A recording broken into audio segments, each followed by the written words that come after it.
dernier quart d'heure de Smart Bourse, chaque soir c'est le quart d'heure thématique. Bon, le thème ce soir c'est celui des marchés, des enjeux de marché 2026 et l'occasion de faire un petit point de situation aussi également avec Jean-Pierre Petit à mes côtés, le président des Cahiers Verts de l'économie. Bonsoir Jean-Pierre. Bonsoir Grégoire. Bull ou bull market, quand on parle d'intelligence artificielle, les bulles c'est votre spécialité, une de vos spécialités Jean-Pierre. Est-ce qu'on coche suffisamment de critères autour de ce qui se passe, notamment dans le marché action autour de l'IA aux États-Unis pour décréter une bulle, ou est-ce qu'on en est encore loin ? C'est un faux débat, puisqu'on vit en économie de bulles, ça depuis très longtemps, depuis une quarantaine d'années, donc qu'il y ait des bulles, ça n'a rien de choquant. Pour un investisseur, l'idée, c'est pas de dire s'il y a une bulle ou pas. D'autant qu'on n'est jamais dans une situation parfaitement claire, dans laquelle on est comme un funambule sur un truc, soit on tombe en bulle, soit en non-bulle, ça n'existe pas. Et puis surtout, ce qu'il faut, surtout pour un investisseur action en particulier, c'est pas détecter la bulle, détecter le sommet de bulle. Bien sûr. Parce qu'il faut jamais oublier qu'un éclatement de bulle, ou plus exactement un dégonflement de bulle, plus que éclatement, ça fait beaucoup de malheureux. Mais avant la formation et la maturité de la bulle, ça fait beaucoup d'heureux. Donc en fait, ce qu'il faut, parce que moi je me souviens très bien de la bulle Internet, en 96, on voyait des gens qui disaient que le marché était cher, en prenant les indices de valorisation classiques, la prime de risque, ce que tu veux, et ils disaient que Et le Nasdaq prend encore 400% jusqu'au sommet de la bulle. Et donc là, si tu veux, pour un gérant action, c'est très difficile. Ouais. Donc ce qu'il faut, c'est essayer de... Alors, nous, c'est ce qu'on essaye de faire au Cahiers Verts, détecter le sommet de bulle. Donc moi, j'ai écrit des bouquins là-dessus. J'ai pas mal travaillé. Puis en plus, c'est assez passionnant comme truc. C'est assez fascinant, les bulles. C'est d'une puissance inouïe. Bien sûr. Ouais, voilà. Et donc, on a un indicateur de sommet de bulle. En prenant la moyenne de 29 du 3 septembre 1929 et du 10 mars 2000, on prend toute une série d'indicateurs, le momentum, le sentiment de marché, la macro, la politique monétaire, mais également effectivement les valorisations absolues, relatives, il faut en prendre plusieurs, les 3 thèses de la base de la hausse qu'on appelle la market bridge. Enfin bref, on prend tout un tas de trucs et on regarde à partir d'une 10 indicateurs à pondération fixe, où est-ce qu'on en est par rapport à un sommet de bulle de 100%.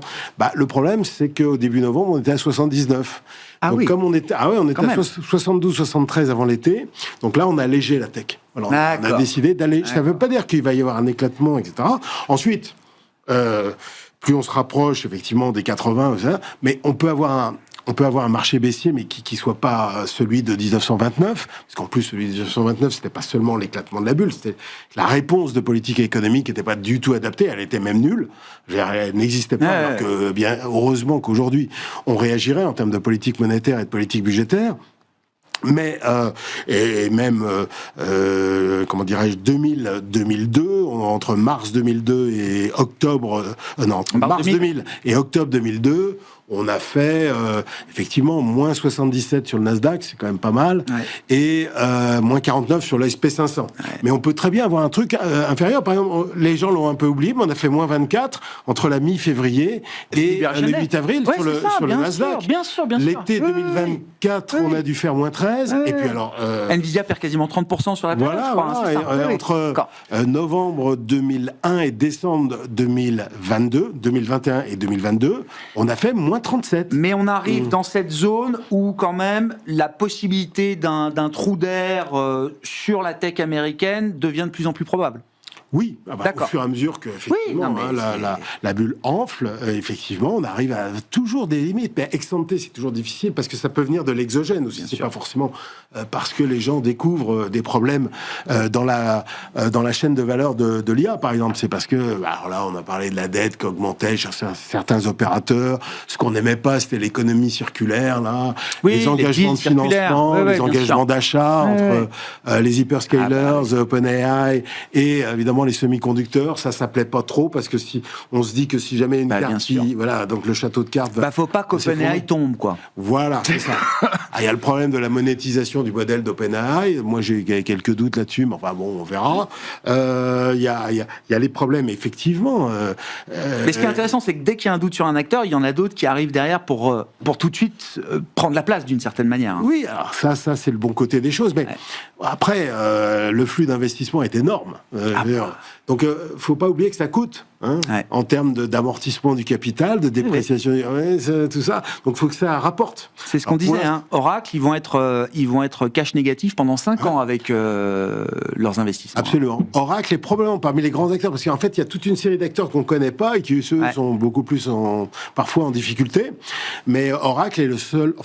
Parmi les grands acteurs, à mon avis, le plus vulnérable aujourd'hui, globalement parlant. Voilà. Le marché a commencé à mettre un prix, d'ailleurs, dessus.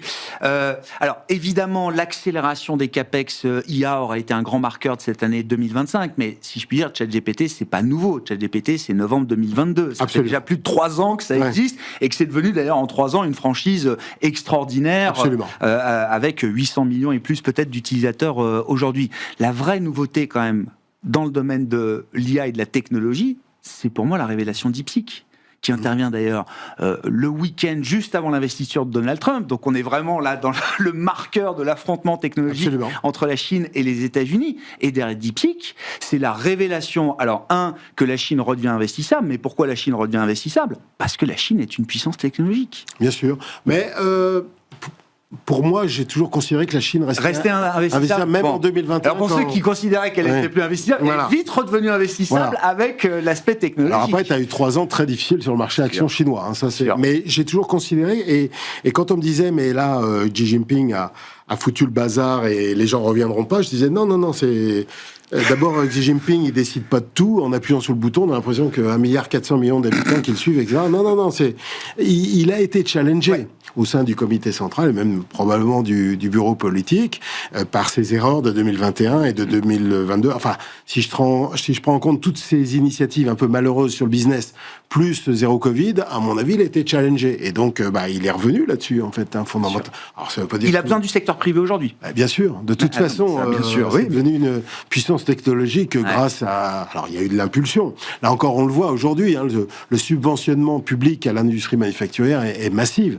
Là, pourquoi c'est devenu une puissance technologique ? Parce que finalement, il y a de la visibilité, il y a un État central qui est plutôt brillant quand même. Faut dire, dans l'ensemble du monde émergent. Mais c'est peut-être triste à dire, mais c'est du despotisme éclairé. Moi, je considère que l'un des acteurs politiques les plus brillants du XXe siècle, c'est Deng Xiaoping, avec une clairvoyance tout à fait extraordinaire, pas que seulement sur les aspects technologiques, sur toute une série. Parce que fallait voir la Chine de 1976, on était à $500 par habitant PPA, à la mort de Mao. Voilà, donc il y a eu des choses tout à fait exceptionnelles. Et puis alors donc, ils ont un pouvoir politique avec une vision long terme, qui est pas trop déstabilisée par les élections, par les pressions extérieures, puisque c'est pas une démocratie évidemment, qui a une visibilité, qui sait agir vite, qui sait éventuellement effectuer des changements adaptés à... Pivoter. Voilà, exactement. Et qui a une capacité de décision et qui est bien adapté à l'économie de conflictualité, notamment dans le domaine industriel d'une manière générale. Parce que quand on regarde les vrais indicateurs d'autonomie industrielle, c'est le poids de la valeur ajoutée locale dans l'ensemble, par rapport à la demande manufacturière locale. Ils sont à 80%. C'est un des pays les plus autonomes, bien plus autonomes que les États-Unis. Alors que dire de la France qui a 38 ou 39. Mais voilà. Donc, ils sont bien positionnés. Alors, DeepSeek, c'est effectivement la manifestation. Mais il y a plein d'autres indicateurs. Ça n'arrête pas à l'IA, bien sûr. Non, la biotech. Oui, voilà, exactement. La R&D. La R&D, moi, quand j'étais en Chine, la première fois, c'était en 89. Voilà. Avant R&D, ou après Tiananmen c'était pas très loin, mais... D'accord, allez-y, Jean-Pierre. Non, mais c'est... La R&D, c'était 0,5% du PIB. Aujourd'hui, c'est 2,5%. Un autre indicateur très intéressant, c'est l'indicateur de complexité des produits exportés. C'est un proxy du niveau de gamme. Le pays qui a le plus progressé en 30 ans, c'est la Chine. Le WIPO, tu connais le WIPO ? Non. C'est un organisme spécialisé de l'ONU. C'est World Intellectual Property Organization. Okay. C'est un indicateur de l'innovation. Pour la première fois en 2024... Les brevets ? Ouais, c'est ça. Pas que. Il y a toute une série d'indicateurs. Ils sont passés dans les 10 premiers, ils sont 9e. Alors qu'ils viennent, quand Xi Jinping a été nommé la première fois au début de 2013, ils étaient 35e. Voilà. Donc quand Jensen Huang, patron de Nvidia, dit la Chine gagnera la course à l'IA dans son domaine, c'est pas juste marketing. C'est un peu marketing quand même, parce qu'il est CEO. Moi, je l'écoutais. Il y a un problème dans toutes les bulles. C'est que tu prends la bulle des chemins de fer, la bulle de l'électricité, la bulle de la radio, la bulle de la voiture, il y a de l'automobile au début du XXe siècle, la bulle de la téléphonie, enfin, toutes les innovations qu'on voyait pourtant, tu vois. On les voyait même plus qu'aujourd'hui l'IA. Si tu veux, le particulier, bon... Il va consulter ChatGPT, mais c'est à peu près tout. À l'époque, dans les années 20, quoi, vraiment, les gens le voyaient, donc ils étaient absorbés par ça, ils étaient influencés par ça. Ben, on ne sait jamais jusqu'où ça va. Le potentiel de demande, on ne sait jamais. Il y a des gens qui racontaient n'importe quoi sur le chemin de fer dans les années... à la fin du 19e siècle. Comme à chaque fois, oui. Ben, et là, qu'est-ce qu'il nous raconte, le CEO? Et en fait, il en sait rien. Il en sait certainement plus que nous.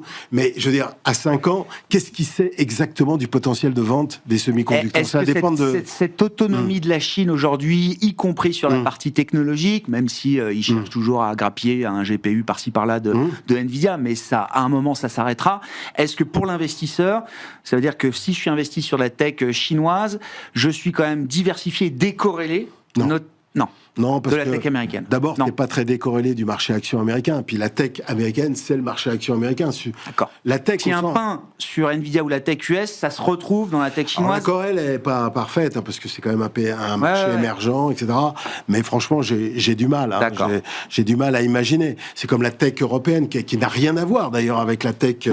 Elle est beaucoup plus cyclique, elle est plus fragile, même par certains côtés. Donc, mais tout ça, ça baisse. Hein. Si t'as un gros pain, au sens vraiment un truc, un bear market puissant, non, faut pas rêver. Si on passe en revue les risques, Jean-Pierre, la taille des marchés privés, notamment dette privée. Alors, dette privée est un marché qui a connu une croissance fulgurante ces dernières années. Il y a 10-15 ans, c'était un marché uniquement américain de quelques dizaines, centaines de milliards. Maintenant, ça se comptabilise en trillions. Quel est le risque de diffusion, là aussi, s'il y a un problème dans ces marchés privés, moins transparents, moins liquides évidemment, plus opaques? S'il y a un problème dans ces marchés-là, est-ce que ça se retrouve dans les marchés liquides? Écoute, tu dis que ça a connu un développement extraordinaire, mais on en reste entre 1 et 1,5 trillion. J'avais autour de 2, trillions, pour la dette privée. C'est peut-être... Bon, d'accord, mais les statistiques ne sont pas... Non, c'est difficile d'agréger les par chiffres. exemple, si tu prends le private equity, dont le dynamisme est plus ancien, parce que lui, le private equity est le fils de Sarbanes-Oxley, la loi qui avait contraint toutes les boîtes cotées sur l'émission, etc., à renforcer la régulation, ce qui fait que ça devenait infernal, d'où le succès des marchés dits non publics, au sens américain du terme, c'est-à-dire privés. La private debt est la fille de toute la régulation post-Lehman Brothers, qui a contraint les banques, et donc qui a favorisé le développement. Avec aussi, dans la période plus récente, les difficultés du private equity qui, en fait, ont permis au private debt de se développer. Alors, d'abord, ça a bien marché dans les dernières années parce que les taux variables, évidemment, faut progresser. Donc, quand tu investissais là-dedans, tu voyais les taux monter, donc c'était bien pour la rentabilité. Donc là, maintenant, c'est moins sympa. Ouais. Et puis, alors, faut pas oublier que, d'abord, tu as des boîtes cotées qui investissent, faut le savoir. En dette privée, bien sûr. Qui investissent. Bien sûr. Et eux, ils sont très leveragés. Puis on a les cours de bourse bien baissés. Exactement. Et là, tu as une super décote. Donc, voilà. Pourquoi? Parce que tu as des petits signaux dans l'immobilier commercial, ici ou là. Oui, c'est pas au niveau macro. Quand tu regardes au niveau macro, le ratio dette sur les EBITDA ou sur les profits d'une manière générale au niveau macro, quand tu regardes Mais il y a des animaux systémiques là dans ces marchés? Non, systémique, non. C'est pas un problème systémique. C'est une crise de croissance où il y a un moment donné, ça s'arrête, il y a quelques difficultés. Parce qu'il faut jamais oublier que la dispersion de performance des fonds aussi est très variable. C'est comme dans le private equity. Donc il y a forcément eu des excès dans un certain nombre de segments. Là, je pense en particulier à l'IMO commercial où il y a eu quelques petites difficultés. Et donc, elle a effectivement, pour des boîtes très leveragées où les entreprises qui investissent dans des entreprises qui elles-mêmes ont quelques difficultés, il faut s'attendre à des petites secousses, mais c'est pas des secousses systémiques à mon avis. Parce qu'au niveau macro, c'est pas justifié. Simplement, au niveau micro, sectoriel, éventuellement, il peut y avoir des secousses et c'est normal. Donc c'est des marchés qui comptent. C'est des marchés qui comptent. Alors, ce qui manque, par contre, c'est la transparence. C'est l'apanage du privé. Mais dans le private equity, t'arrives maintenant à trouver des trucs. Dans le private debt, c'est un peu plus compliqué. Mais je pense que c'est une question de maturité. Bien sûr. Il nous reste 1h30 max. Quelles sont les tendances 2025 qui se prolongent en 2026? Tendances de marché, j'entends, Jean-Pierre, on n'a pas le temps de toutes les passer en revue. Et quelles sont peut-être les nouvelles tendances qui apparaissent? Nous, on a surpondéré l'Ibex, par exemple, espagnol, depuis 2 ans. Ça a bien marché, on reste surpondéré. Ça peut paraître bizarre, mais... Enfin, pourquoi pas, non? Non, mais si j'étais gérant action, j'en mettrais un peu moins, quand même. Ouais. Faut pas non plus rêver. On a adoré la Corée du Sud, ça a très bien marché. Ouais. Alors, est-ce qu'on est surpondéré? Oui, mais on a réduit, parce qu'il faut quand même tenir compte du momentum, voilà, même si les valos restent sympas, etc. Même si c'est beaucoup de tech là-dedans. Voilà. On a bien aimé les bancaires, mais là, on a arrêté. Enfin, on est passé neutre. Bancaire européenne? On a arrêté. Sur les financières, d'ailleurs, les bancaires sont la meilleure perf, évidemment.